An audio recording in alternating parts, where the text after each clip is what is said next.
It will take at least a decade to repair Gaza. The two women that we're hosting today have been and are doing exactly that, the work on the ground to repair Gaza. So if you're looking for ways, tangible ways, to hold the people on the ground, this episode is for you. I'm your host, Ibrahim. And I'm your host, Amira. And this is UTTN, the podcast.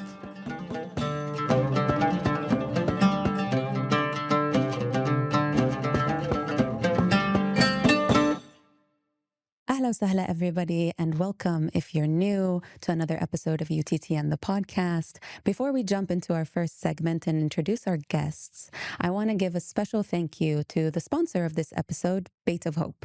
Beit of Hope is a Swiss nonprofit that supports a lot of work of Israelis and Palestinians here on the ground, and we're really grateful that they gave us the opportunity to uplift many other activists and just initiatives, programs from various backgrounds and sects and focus. And if you want to hear more about Mihra and her story, about Beit of Hope, how it formed, everything will be in the description below. And we actually had an episode with Mihra in our mini-series, our international mini-series. So that is our sponsor, but now we're going to go back to the episode itself. As you have gotten used to, we are highlighting in this season activists on the ground. But if you're tuning in from our Patreon or if you're tuning in on YouTube when this episode drops there, you'll see a difference in visual, that we have headphones and our guests today are tuning in remotely. And that's because even though they work hard on the ground, they're located abroad. So without further ado, let's jump into the first segment. Who are you? Today we have two guests, so we're going to start one by one. First, I'd like to thank both of you so much for being with us. Gladly. So let's start with Seba. Before we ask you anything about what you do, where you are, I'm going to ask you 3 times, who are you? And I'd like you each time to answer with just one word. And then we'll talk about it. So, Seba, if I ask you, who are you? Seba. If I ask you again, who are you, Seba? Seba. Seba. And if I ask you one last time, what would you say? Who are you?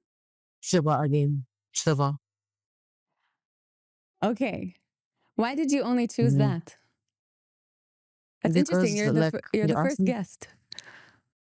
Well, the question is too direct, and the answer is as direct as the question is. I think you asked me, who are you? And I am Seba, I cannot identify with, but this is the only stable thing that I have, Seba, That is honestly legit. I accept that answer. But can you tell us a little bit more about yourself? There has to be, or maybe let's say, what does Seba mean in Arabic? Well, Seba means youth. And my name is Seba. I'm originally Palestinian from Gaza. I'm still Palestinian, not only originally. And yes, still Palestinian, but nowadays I live between Cairo and Germany. Mainly Cairo nowadays until next year, until January 2026. Then it might change to Berlin. I have my academic background in sociology and anthropology, as well as human rights and democratization. And I have my professional background in community development, community empowerment, working with the refugees, with the vulnerable groups, with youth as well. Okay, thank you so much for sharing that with us. The idea behind this segment is to humanize, and that's why we decided to ask 3 times, "Who are you? Who are you?" But maybe let me ask it to you in another way. If I asked you to introduce yourself without talking about where you're from, without talking about your degrees, without talking about the work that you do, what would you say, Seba? Let's skip this question because I'm not really the person to get inside something. I don't know, philosophy. I don't know what. Like, I am who I am today. Tomorrow I might be another person. And what I am today is what I just introduced myself. My name is Seba, and I don't have any plan to change it anytime soon or late, sooner or later. And yeah, yesterday I was only Palestinian. Today I'm Palestinian, and I'm also Egyptian. Okay. So that's how I read. There is nothing else I really like. What you see is what you get. There is nothing hidden. Believe. Okay, one last pushback, I would say. Can you tell us a little bit about Gaza through your eyes, because you were raised in Gaza? About things right now, we see a lot of destruction, we see a lot of pain, a lot of bloodshed. Can you tell us how you remember Gaza when you lived there? Well, I remember about Gaza as my village where I was raised. Also, my school was next to my place. I used to walk since I was 6 years old. I used to walk towards my school to go to school by walking. It was safe, playful. I'm surrounded by relatives, and we used to play on the ground. You play in the street. I mean, not a lot of security obsession around in the neighborhood. And by the time when I was a child, it was Gaza was under the civil administration of Israel. So it was governed by the Israeli military. And like we used to see a lot of army coming in and out, and that was the most terrible thing. Gaza, since the beginning, my beginning, I mean, has been like disconnected from the whole world.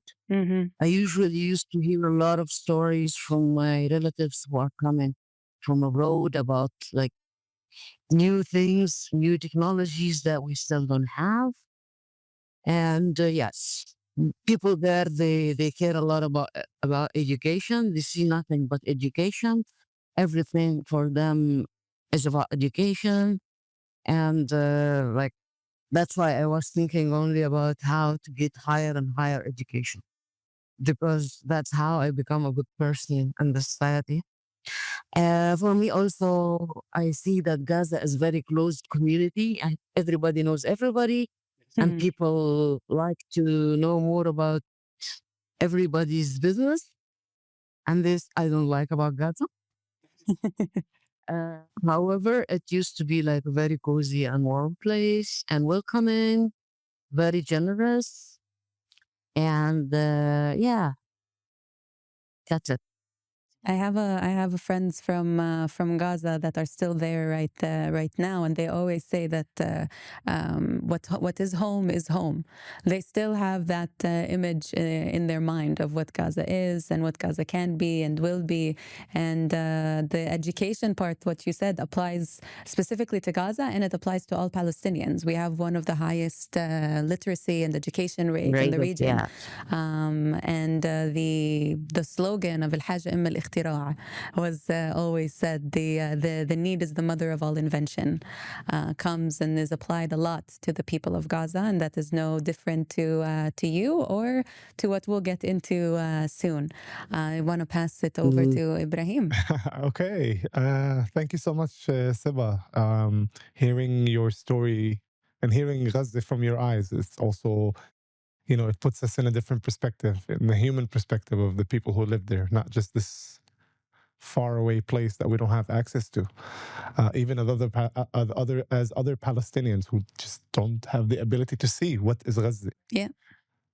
We grew up on stories of our parents from the military administration when they used to go in and out, and that's like the only thing that we can have tangible.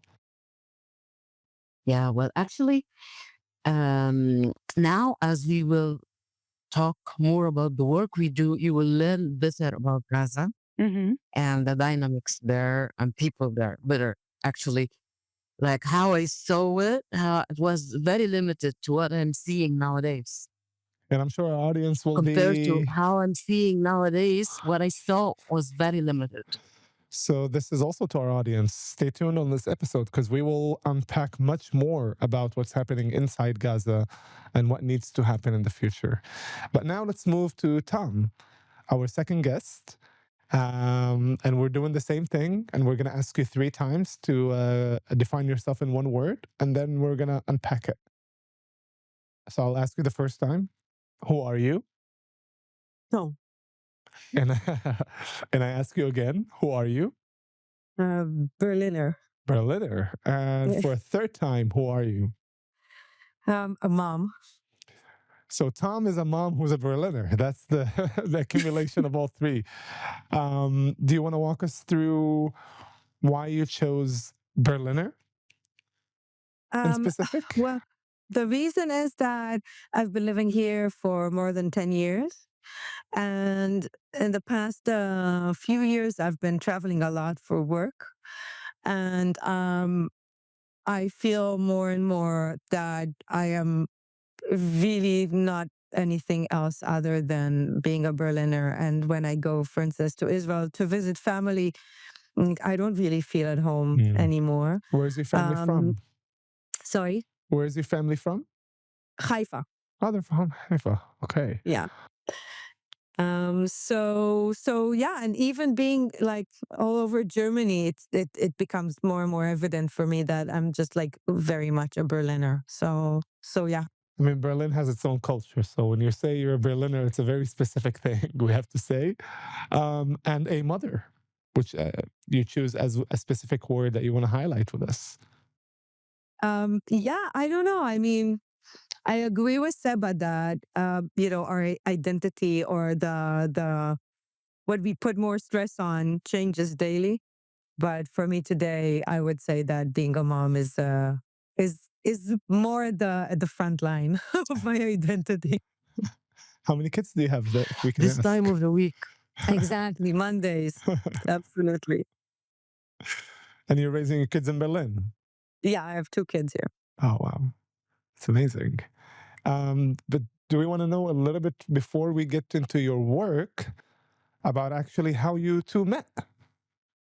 Because you 2, when we're going to talk about what you do, but the first, I guess, question is, how did these 2 people meet? Yeah, we have 3 different time zones on this call. Yeah. We have the land, Palestine, Israel, well, and Egypt. Egypt is the same, Egypt same has the same time, but time zone. different location. And then we have Berlin.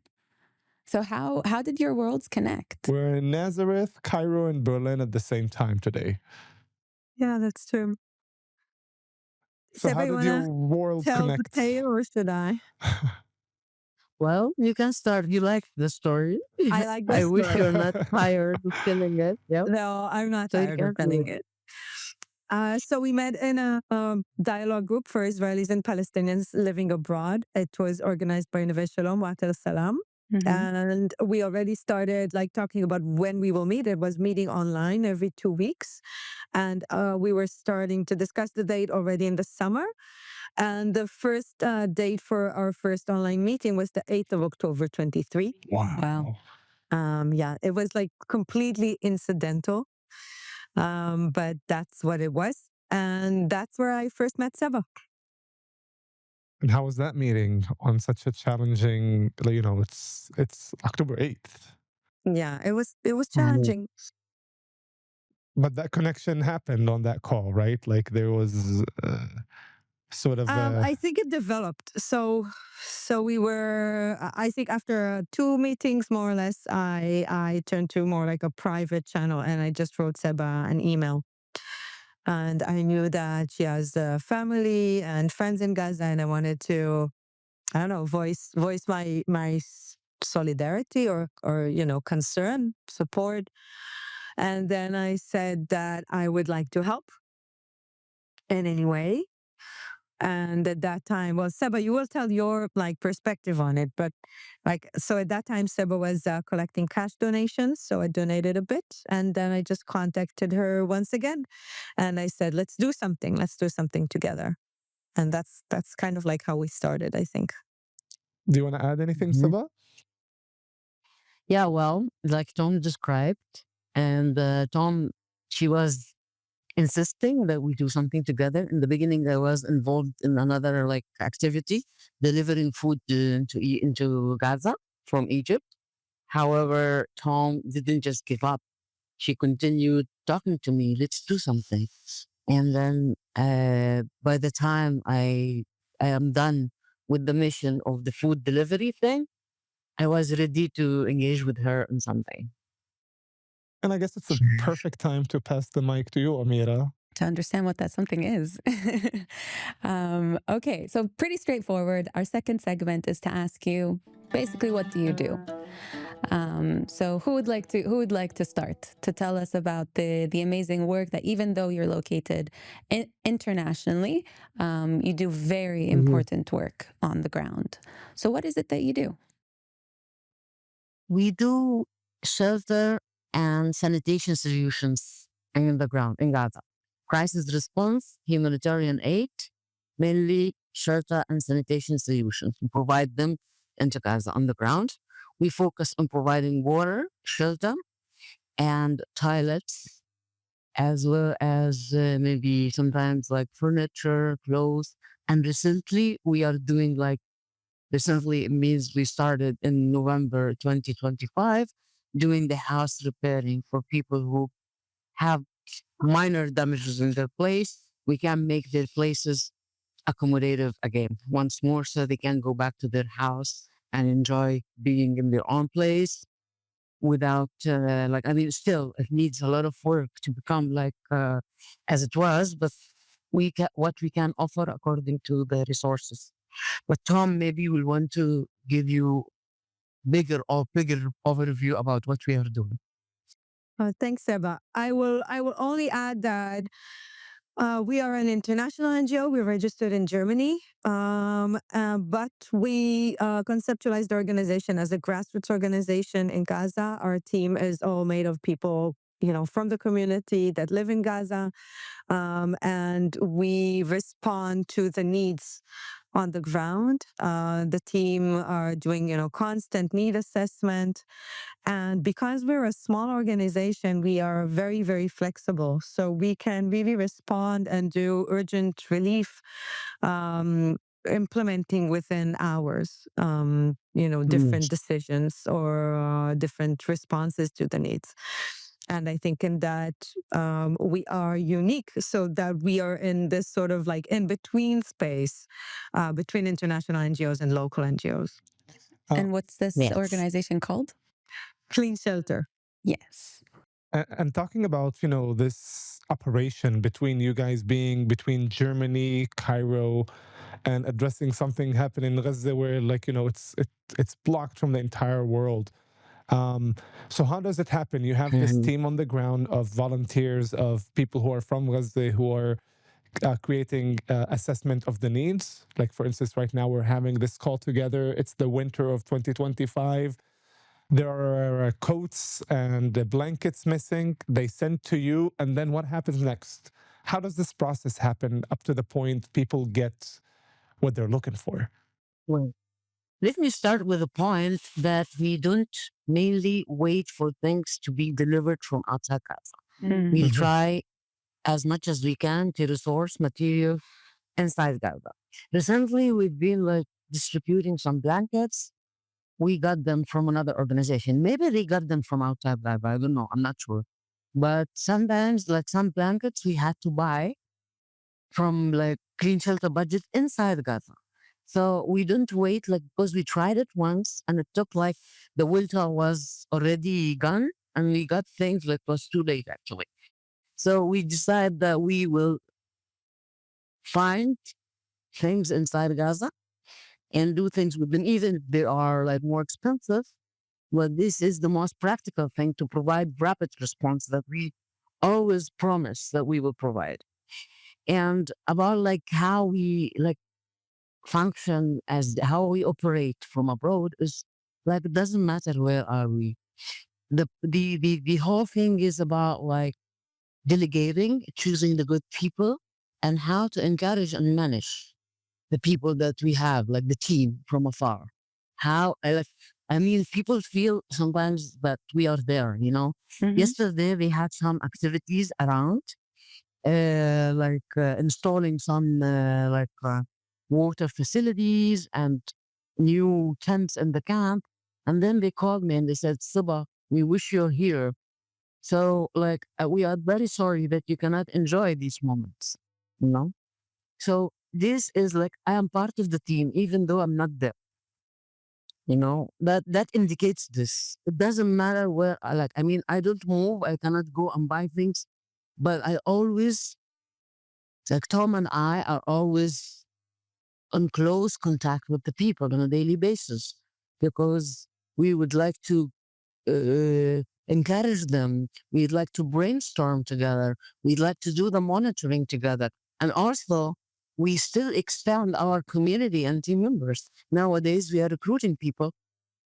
So we would like to get to know more people in Gaza. So we will have to expand our community and talk to more people in order to choose this person. Because actually, our model is not traditional of how we build team, how we build community.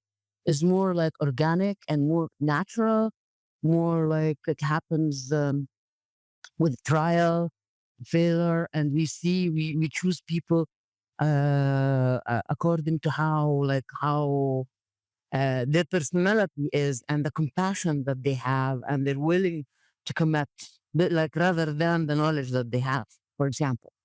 While the knowledge is very important, we need it somehow in some projects. We need to have technical knowledge, but we hire consultants for the technical knowledge.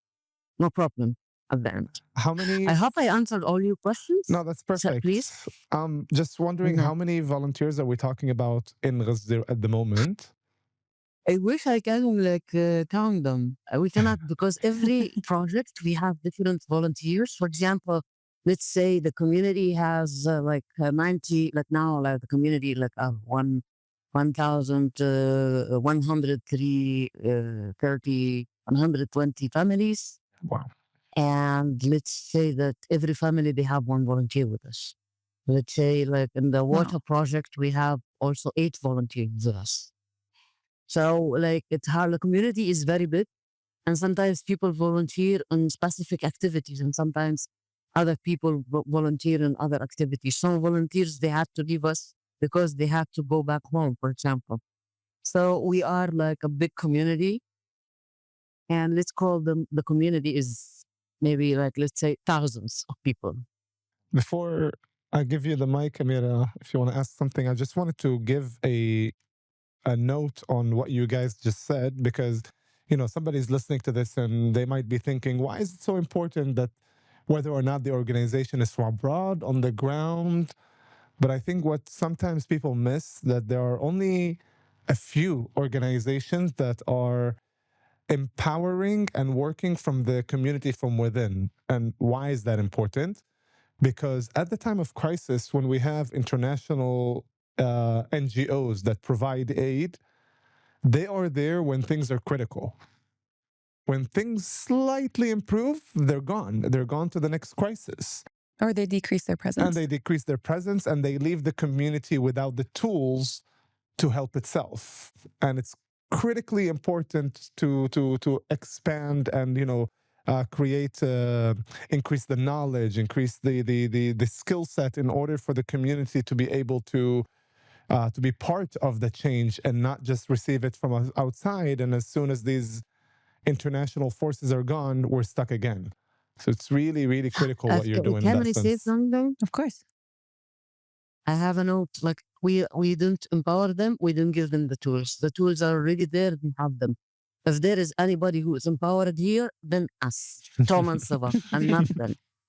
They have the power. They have the tools. They know exactly. Just leave them alone. I love that also. All what they want is to be left alone, and they will do great job.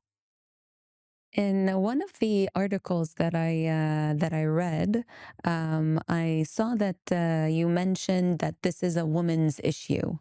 That this is important, that the needs that you meet may be things that we also take for granted, like clean water, like the bathroom, like things that I think we've said it also before, that there are so many organizations that have thought of tents So many organizations like, oh, let's just give Gazans tents, like thousands of tents in Gaza, and not think after, not think more. And I think both of you, Tom and Seba, are a great example of how dialogue can turn into something so powerful when used and mobilized correctly. Because both of you were in a dialogue group, you made it something meaningful. You have dialogue with the people in Gaza and you made it something meaningful. You take benefit from it and turn it into action.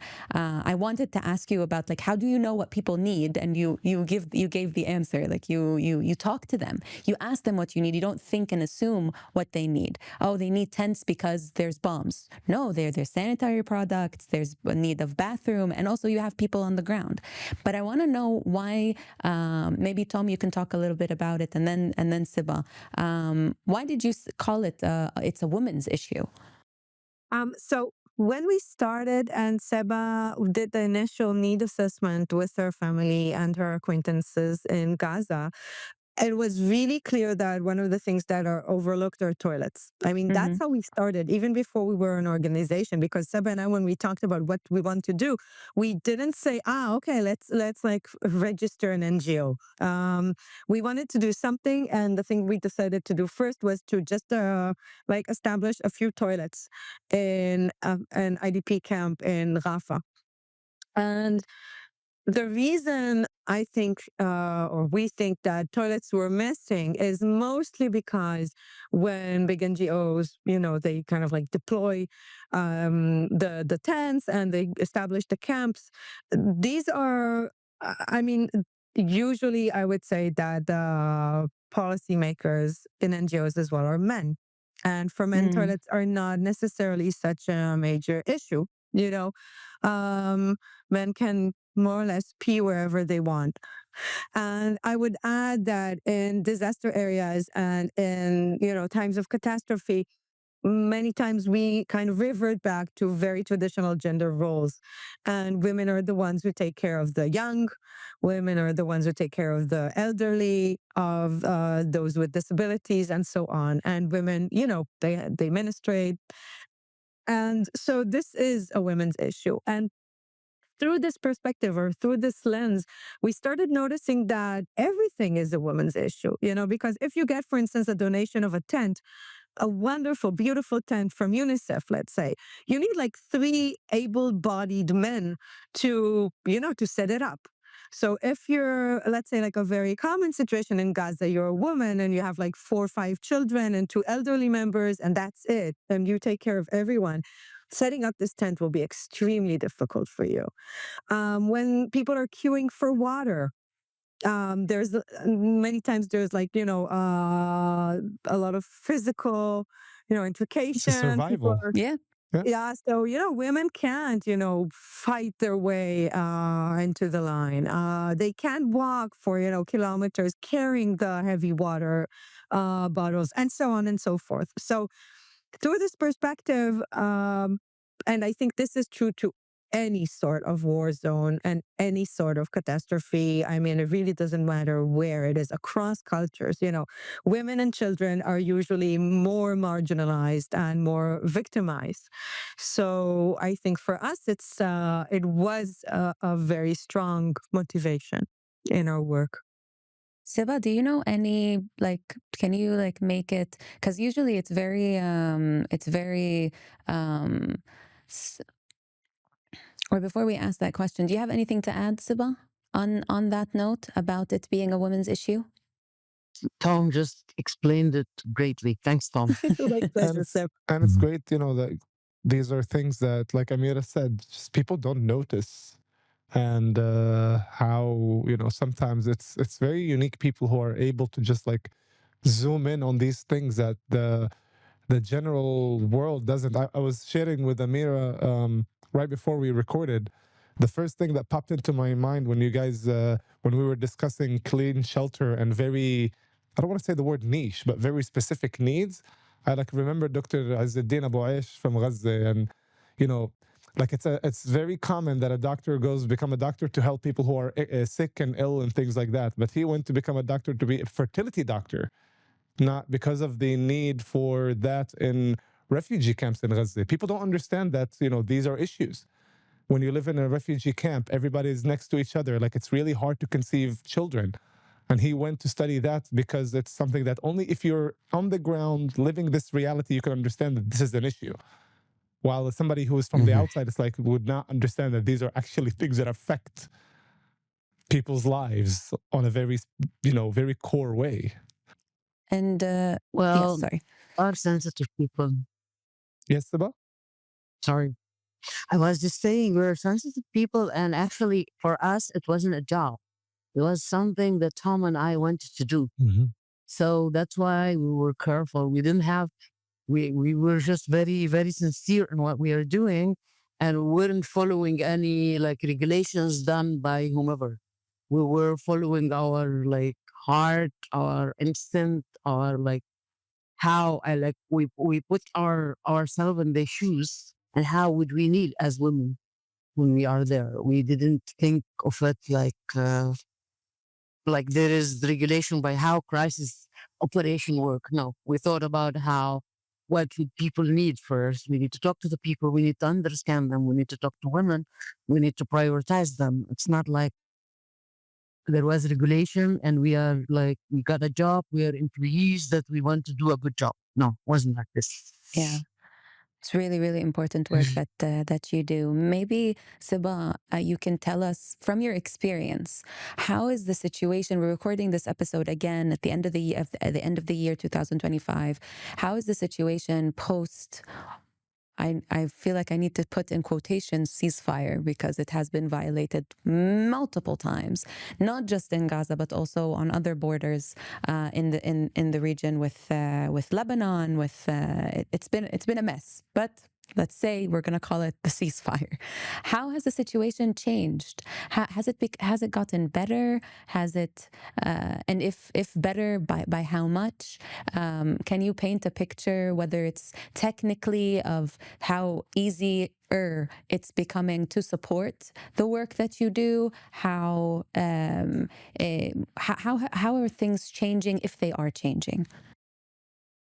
Well, this is relatively changing. It's periodic. I cannot say that the ceasefire, but what so-called ceasefire is really changing anything, because before the ceasefire, there was like an intensive evacuation from people in the north towards Al Mawasi area, and we felt the emergency, and it was the peak. And I think that was made for what's happening, what's going to happen. So people can think that the ceasefire is great. So they didn't have to leave their houses in the north, and they can get back to the north. So, Al Mawasi is not crowded anymore. However, there are, like I tell you, my dad is living in Al Mawasi now, and he cannot get back to his place. He cannot. He wanted to get back to put his tent next to his place and rebuild it again, but he cannot. It's whomever tried to go to the eastern villages was shot and killed. And many people, they are not convinced that they cannot go because they don't understand. For them, like ceasefire means I can go home. And they go home and they get shot and killed. So for me, there was no change, because since the war started, sometimes there are periods of good, bitter moments, not good, bitter moments that we can get more food and more trucks in. But still, like as Queen Shelter, we cannot get water tanks in. We cannot get membranes, like spare parts for the desalination units. And we cannot get tents in recently. Recently, we couldn't. For the past month in November, we were trying hard to get tents in, and we couldn't. We cannot, what else? We cannot, solar panels. Since the beginning of the war, solar panels, we couldn't get any of solar systems in general.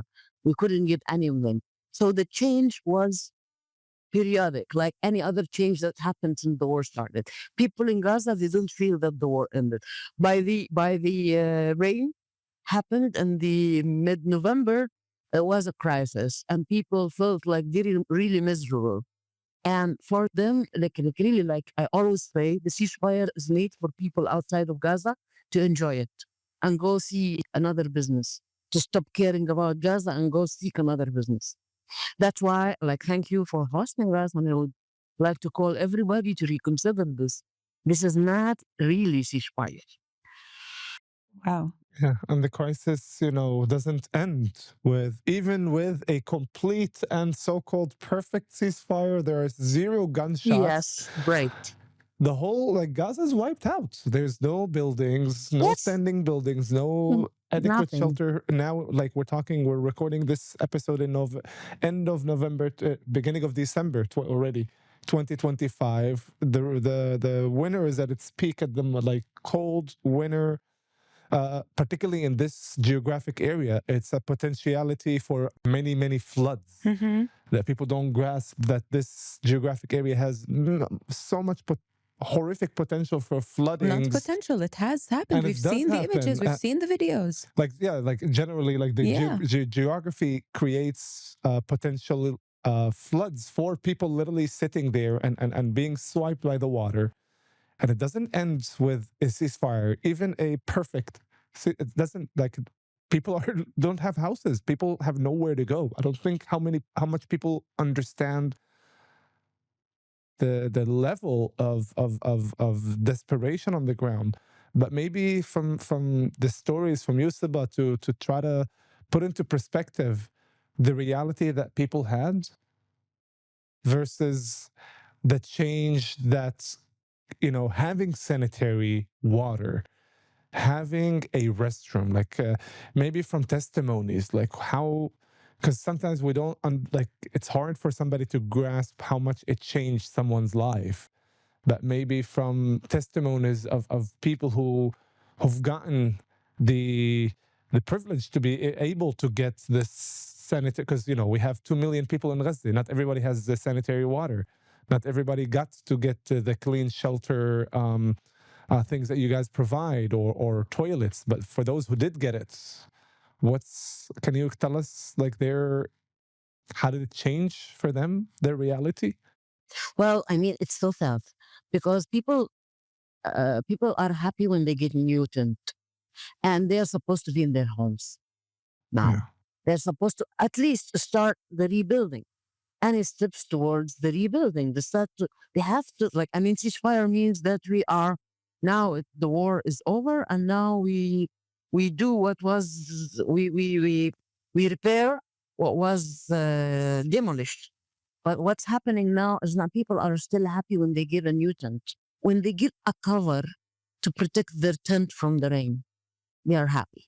So, I don't know how to answer your question. Can you give us people are personal testimonies, maybe? This is the people are the same, nothing changed. Let's just not consider the ceasefire.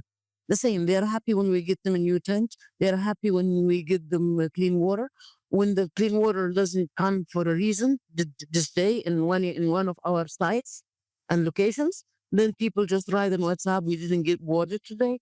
And the same, the operation didn't change. I didn't feel any, maybe Tom also agreed with me. We didn't feel, maybe a little bit even the food problem was solved before. And we don't work with food. I worked in the kitchen now since we moved to another location. They are closer to our camp. They provide us with hot meal every day. And before we lived somewhere that they cannot reach. They couldn't, our camp was somewhere that they couldn't reach. So they didn't deliver it. So, we didn't feel the testimonies are still the same. They say thank you when we give them the blanket. They say thank you when we give them a new tent, or we cover the tent, or we provide them with a hygiene kit. And that's it, the same. Nothing changed about it. Just testimonies are not happy about, nothing mentioning the ceasefire. I would maybe add, Seba, to what you said, and thank you, that generally as an organization, we don't put a lot of emphasis on testimonies and thank yous. First of all, because we feel this is in a way redundant. Of course, people are relieved to have clean water. It's kind of obvious. We don't feel that we need to back our work with people's gratitude to it. And also because as an organization, we believe that this is the bare minimum to do. I don't want people to have to thank anyone for for water security And or for access to to latrines. I mean, this is like so basic I that think, we yeah. don't really put a lot of I emphasis on that. wasn't. What I wanted to grasp is not as much of a testimony of, oh, this person was very grateful that we did this, this, and that. That wasn't my intention. It was more to describe the difference in their in an individual's reality, like basically humanize and personalize this experience of a person or a mother in Gaza who has been for a year and a half, struggling to get any clean water, any sanitary access, and then getting that difference in this reality between not having it and having it. How much of a difference that is, just for the audience to grasp that these are essentials, and people from all over the world can donate the simplest donation that can change someone's life with water, with a bathroom. I think, Yeah. I'm sorry, Ibrahim, you're absolutely right. But I have to also add that the needs are enormous and endless. So many times when people get water, they just move on to the next thing that they need. Yeah.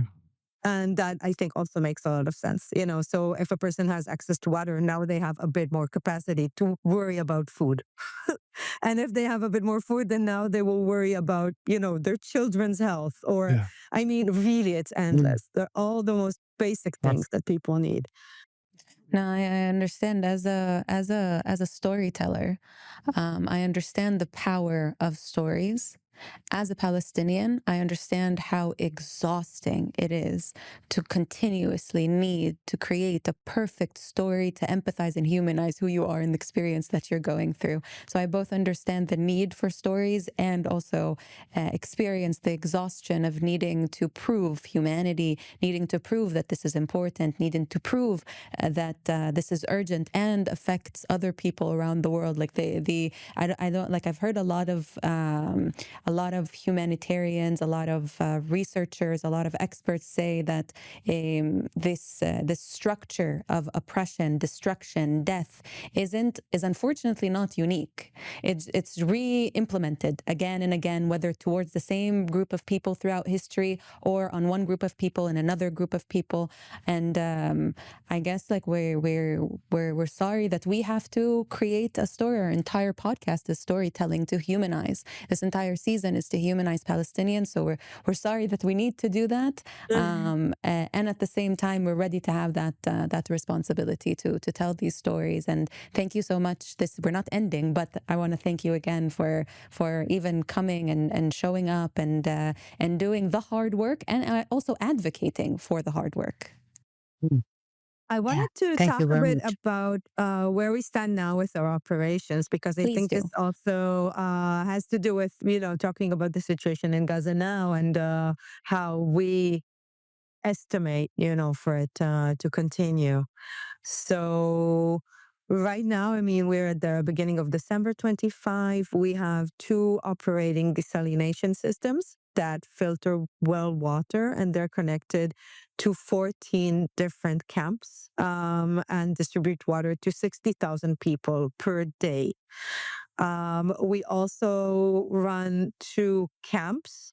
We call them protection camps because they're relatively small and they focus on, I would say, the most vulnerable families within this very vulnerable community. So that is women-led households, families with elderly members, families with disabilities.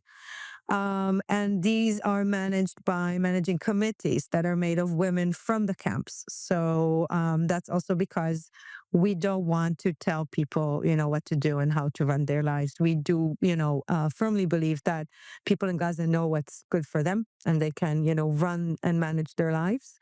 Like Seba mentioned, we have this new program where we do small repairs for partially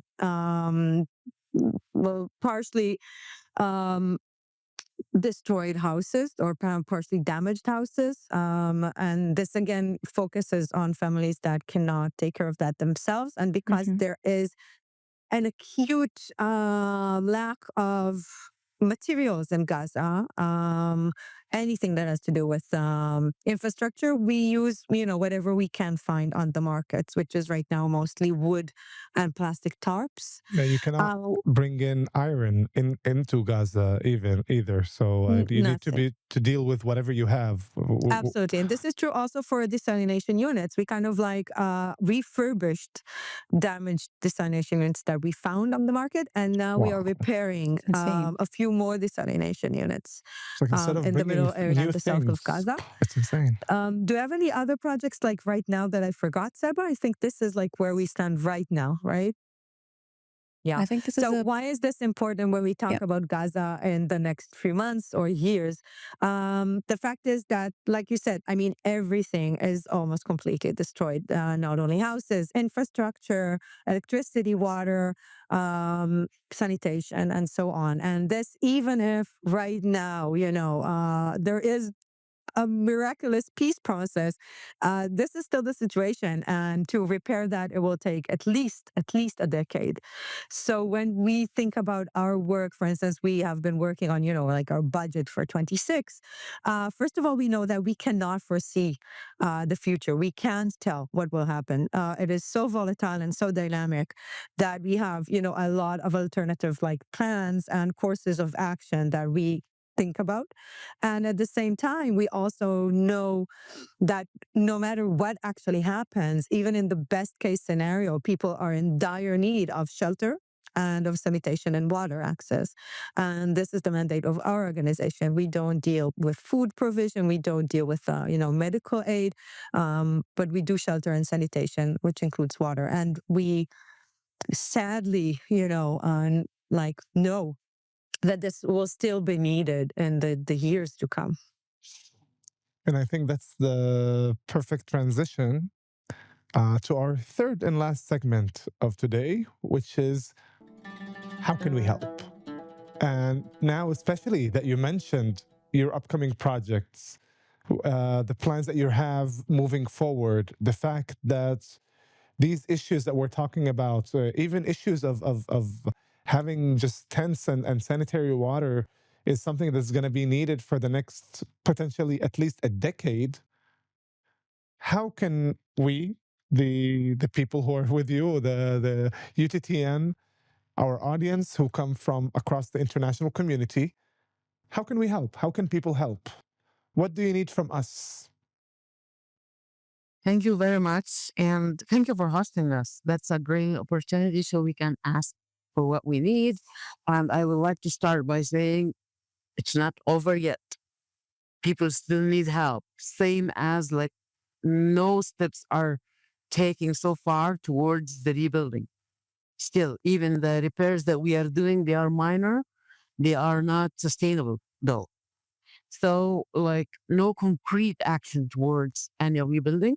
People still need help. People still live in tents. People still need food. People still need sanitation, everything and everything else they needed in the past 2 years. How can everybody help? Donating. They can just find us in www.cleanshelter.org. Easy, cleanshelter.org, and they can just click on the donate button, and they will find many options of how they can donate to us. They can donate in their own currency.